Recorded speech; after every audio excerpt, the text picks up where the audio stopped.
Ilan pa ba tayo? Lahat nyo na lang po yung mga kami, bigyan ko kayo ng peace. Ano po, gano'n lang po, ikakasla.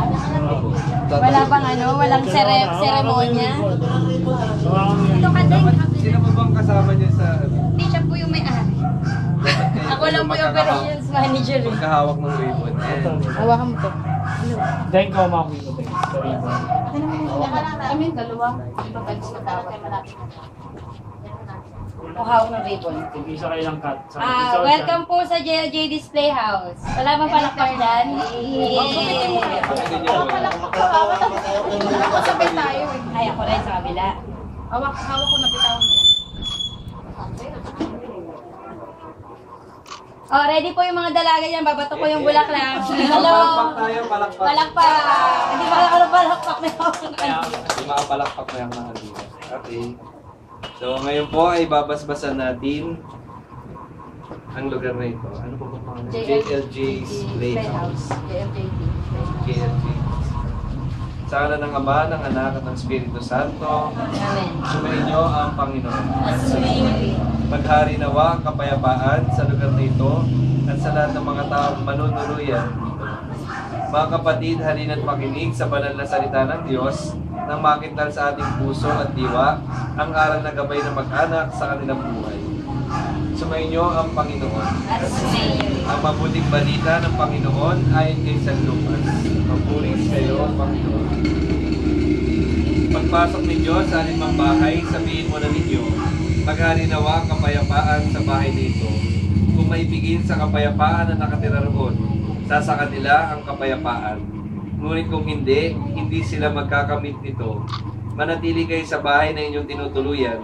Kanin ninyo at inumin ang anumang idulot nila sa inyo, sapagkat ang manggagawa ay may karapatang tumanggap ng kanyang lupa. Huwag kayo magpalipat-lipat ng bahay.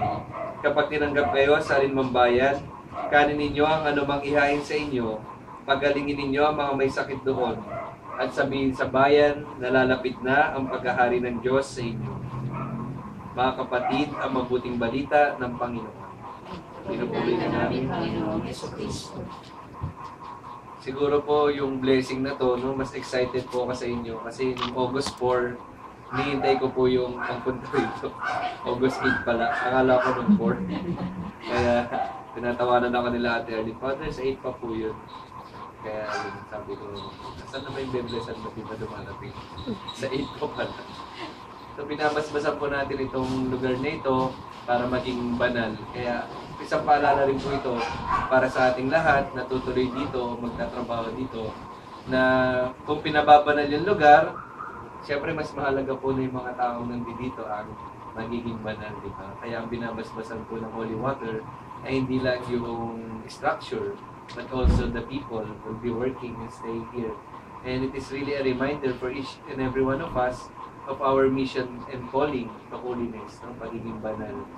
Kaya nga hindi lang natin biniblesan to para mataboy yung masasamang espiritu, kundi yung mga taong naninirahan dito at tumutuloy dito, sila yung magiging ehemplo, tahanan ng kabanalan. Kaya nawa ang lugar na ito ay maging lugar na kung saan ay natutupad natin ang ating pagtugon sa Panginoon na maging banal at nawa mga tao, no, yung mga bata maglalaro dito ay maging ligtas sa anumang kapahamakan. At patuloy tayo humingi sa Panginoon ng biyaya na para patuloy itong dumaloy sa ating buhay at patuloy itong dumaloy sa bawat isa sa atin. Mga kapatid, halina't tumulog sa Ama na bukal ng buhay ng lahat ng mga mag-anak at sambayanan. Sa bawat panalangin ng ating itutugon, sapagkat lubha kang maawain. Ulitin po natin, sapagkat lubha kang maawain. Sino po yung pwede magbasa? Nakalagay po dito, may-ari. Alakasa naman eh. Pwede naman siya.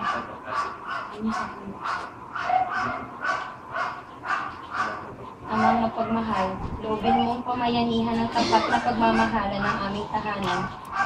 Iniluluhog namin, Sapagkat lubha kang maawain. amang mapagkalinga, loobin mong maging bukas palad kaming lagi sa mga kapuspalad, dukha at sawi.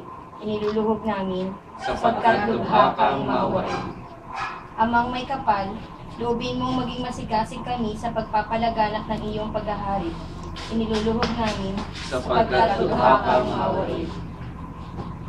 Aming Ama, sa iyong kagandahang loob, ibinigay mo sa amin ang iyong buhay at pagmamahal.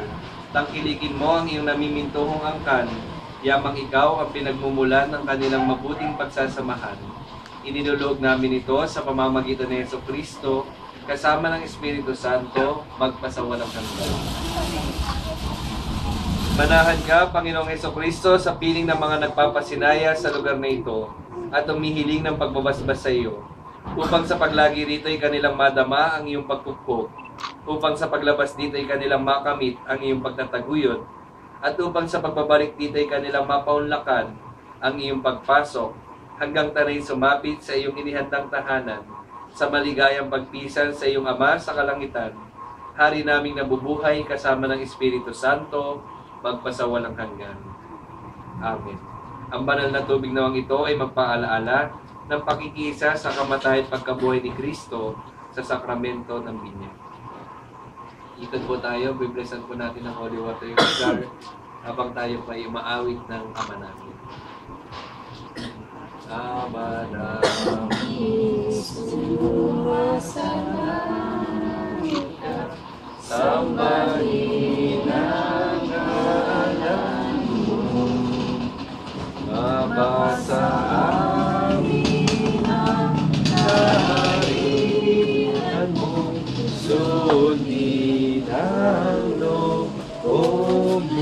Okay lang ba? Nakasabay dito sa lupa para lang sa langit, bigyan mo kami ngayon ng aming kakanin sa araw-araw, at patawarin mo ang aming mga sala para ng pagpapatawad namin sa nagkakasala sa amin.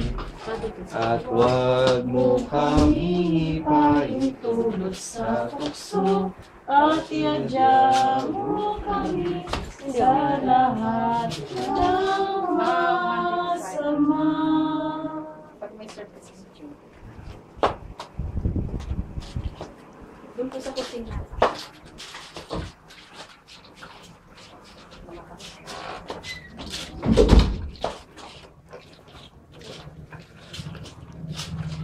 Ay, hello po.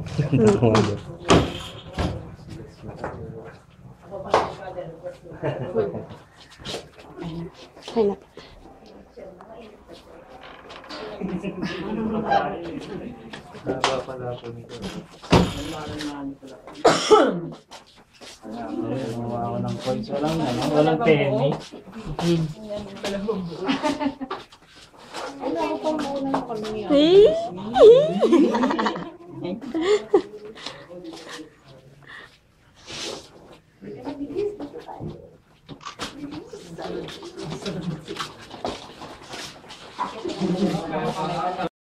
Upang anuman ang ating ganapin sa salita o gawa ay mangyaring lahat sa ngalan ng Panginoon, ngayon at magpasawalang hanggan. Amen. So may pagpalain nawa kayo dahil ingatan ng mga pangyarihan Diyos, Ama, Anak, at Espiritu Santo. Amen. Tapos na ating pagdiriwang, umayo kayo sa kapayapaan ni Diyos. Salamat sa Diyos. Palakpakan muli natin. Yes. Isa pa. Hindi ko. Naka po. Ay, stop ko na po. Pagpapagaw yan. Stop ko na, auntie. Patayin ko na po. Stop ko na, auntie. Tayo, Father.